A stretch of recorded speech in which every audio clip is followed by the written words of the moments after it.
It's the first night. I've got the camp set up, sitting next to the fire. Tomorrow I head out into the wilderness. I've got a compadre with me, and together we're going to try and capture a kudu bull.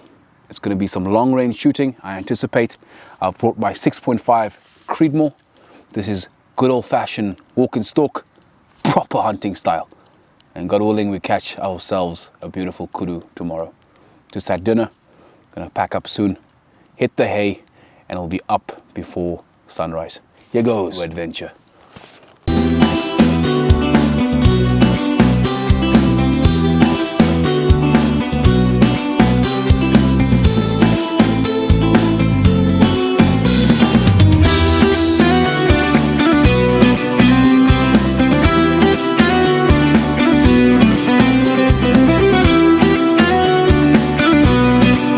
Got into the zone which we'll set up for on the mountain today.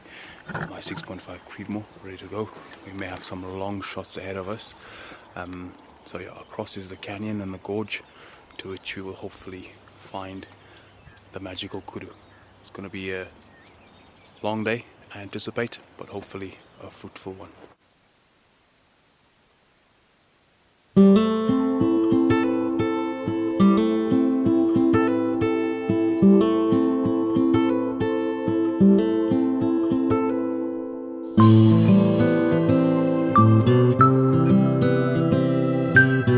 Guys, I'm anticipating some long-range hunting today. So the equipment I brought is to suit the job that is at hand. 6.5 Creedmoor in the Howard 1500, short action with a bull barrel and a warrior suppressor and a two-port compensator on the front. I've got a lightened trigger on this. It's got a Vortex scope with an MDT rail and Vortex Pro rings. I'll be using my trigger stick. It's not the steadiest of platforms. The dead holes or the double trigger shooting sticks are far more stable, but I think I can make this work. So this is the equipment, and hopefully it gets us a beautiful kudu. Here we go.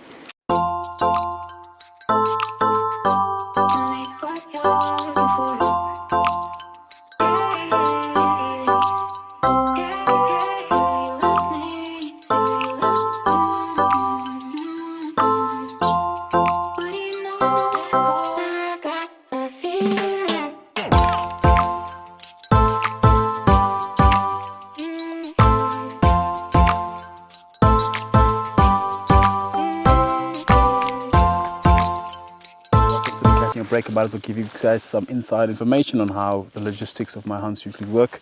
The round I'm using today, 6.5 Creedmoor. They are Selly and Bellet, 140 grain soft points, so kind of mid-range ammo, but I've got sub MOA groupings with this round at 100 yards, so I'm actually very, very impressed by its performance. Then how do I cart all my gear, my camera equipment, etc.? I've got a waterproof Oriole bag, and I can actually fit my tripod, my drone, my DSLR all in this bag, and it's waterproof. Well, the tripod I attach to the outside, but all the electricals I can keep it on the inside. So it just kind of makes it easier for me if I'm walking up to a hill. In this sort of hunting, it's easier to work with, but ideally an action cam like a GoPro is the best for short range hunting because you don't have much time to set up cameras, etc.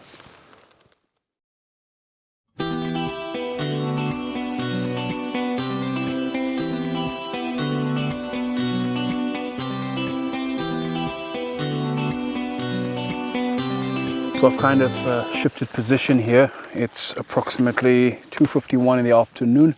We've been sitting here now from the morning. We saw a young bull this morning, literally as we came out of camp, but he was about 800 yards away. So I kind of let him be in the hopes of finding a bigger one. He's still out there. I spotted him again once this morning on that same hill. But yeah, nothing to report back so far. I've got snacks. What are my snacks that my lovely wife packed for me? Something biting me in the ass. Jelly babies. But yeah, just sitting at the moment. Got my trusty old 6.5 nearby, shooting sticks at the ready, and I'm simply just observing the bank in front of me.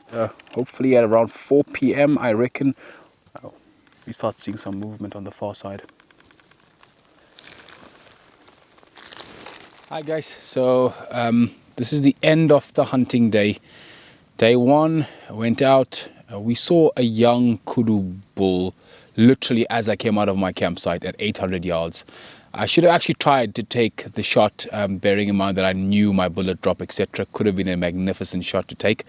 But I'm back at the camp this evening. There were no sign of any kudu bulls today. Later on in the day, besides for the one in the morning, saw some female kudu earlier on in the day, but again really far away. So yeah, just winding up now. Got my tent and camp all set. I'm gonna have some dinner, change, get to bed, and then hit the road early tomorrow morning. My hopes is to start the day off with a male impala that I've been seeing quite a bit in a particular place, and then thereafter I will then move back into my spot to look for my kudu bull. Well, that's the end of day one. Day two tomorrow. All right, I'm having my dinner at the moment. What do we have for snacks? What do we have?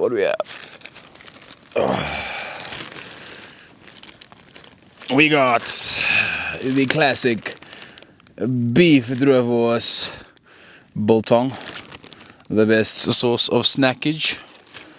And then I got some more waterbuck hot dogs. I might be as strong as a waterbuck by the time I'm finished with those. I got a freezer full.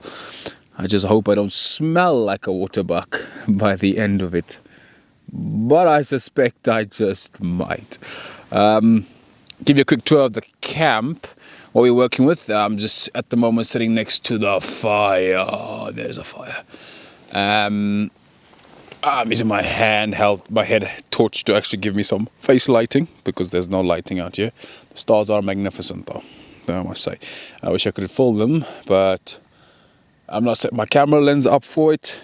I actually need to learn how to ensure that I can actually portray how beautiful the night sky is. My tent, first ascent, 2-man tent, but I really think they should reclassify it to a 1-man and 1 rifle tent. Going to give you a little tour of the campsite. There's my fire with some rocks around it. Oh, inside the tent, it's the first ascent 2-man pad, which will do the job. But damn, it gets cold. My bag, my rifle, and there we have it. Yeah, just the bare necessities. All I really need out here. The camera equipment and the electronics are often the hardest equipment to actually cart around with me or pack. And it's a learning curve, and I'm trying to get better at it. And PJs are on. It's time for bed. It's not too cold yet, but damn, I know it's going to get cold. Because the night before, I woke up at 4 a.m. freezing to find my liner for my sleeping bag. It's a little fleece liner that made a bit of a difference, but didn't completely take away the cold. Still had to suffer through it. Well guys, good night. Set, gears on, time to hit the road.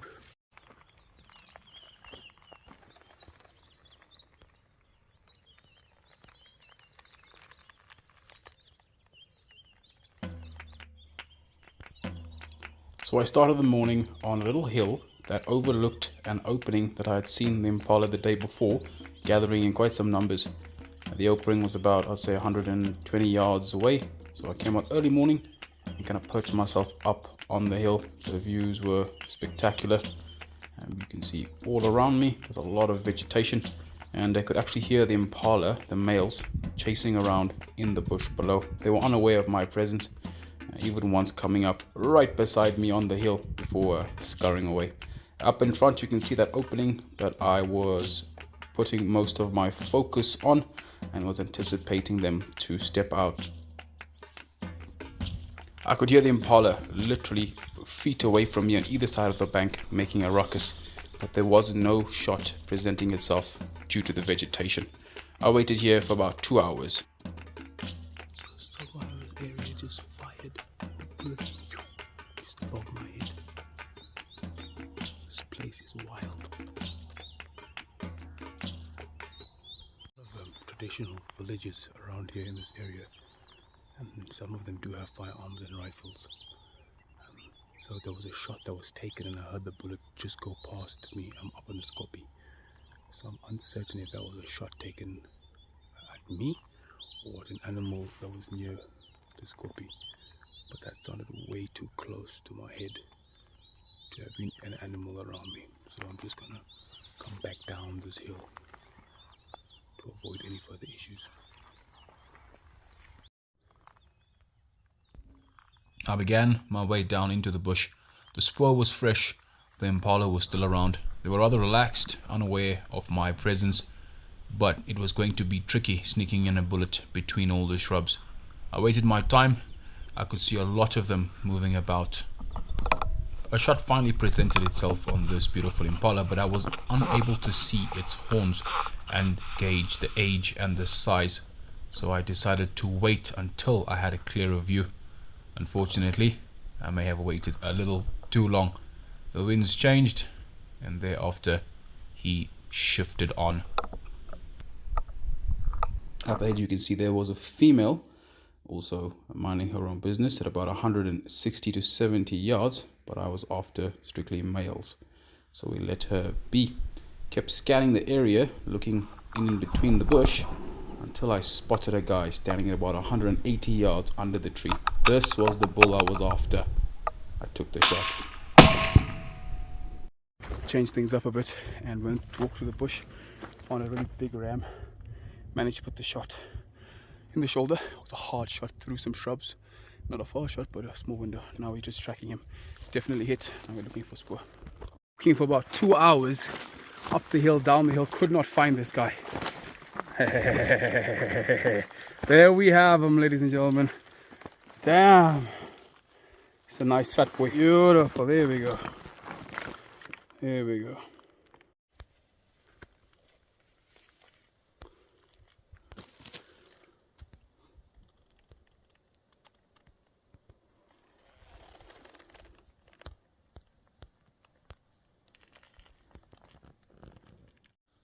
Alright, so this particular impala, change of plans this morning. We went out to sit on a hill.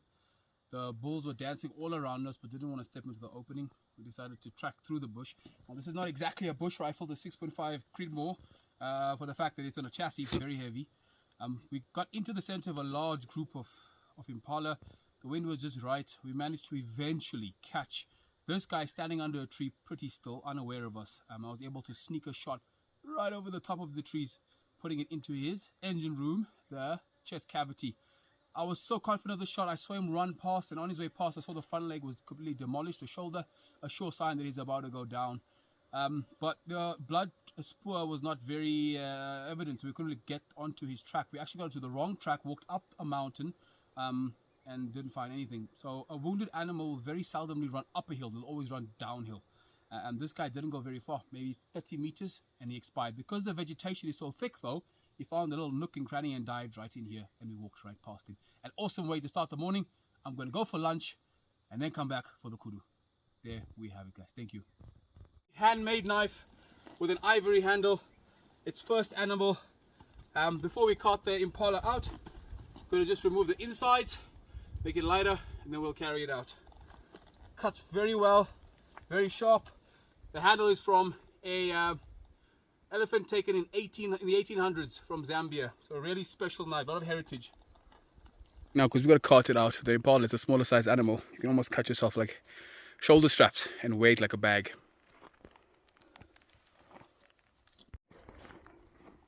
In the front leg, and then you take the bone and push it through the back leg. And then you got yourself a handy little back strap.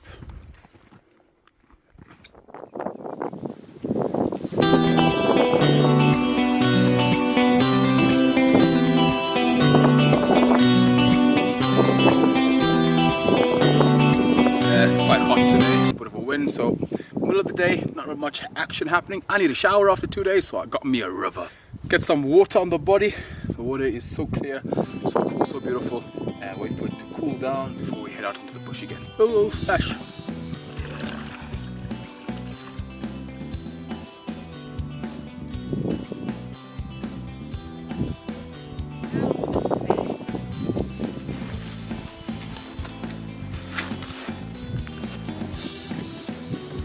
Yeah, that's bath time done. Time to head on bike.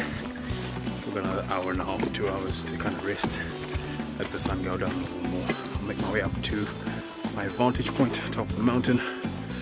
Spend the rest of the afternoon there. Up into my vantage point. It's 4 p.m. in the afternoon. Things are beginning to cool down. There is quite a bit of wind, so that might make my longer shots a bit more difficult, as I will have to compensate for the wind if a shot does present itself. So yeah, let's see. Got my equipment set up. I'm just going to spend the rest of the afternoon glassing for kudu, or maybe a nyala, who knows.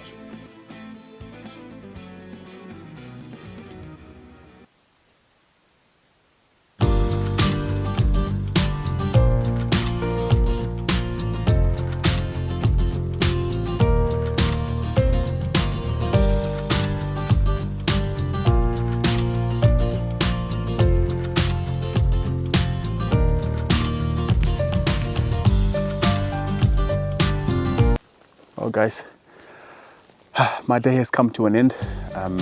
The sun has just begun to set behind those hills. It's been an amazing 2-day hunting and camping adventure.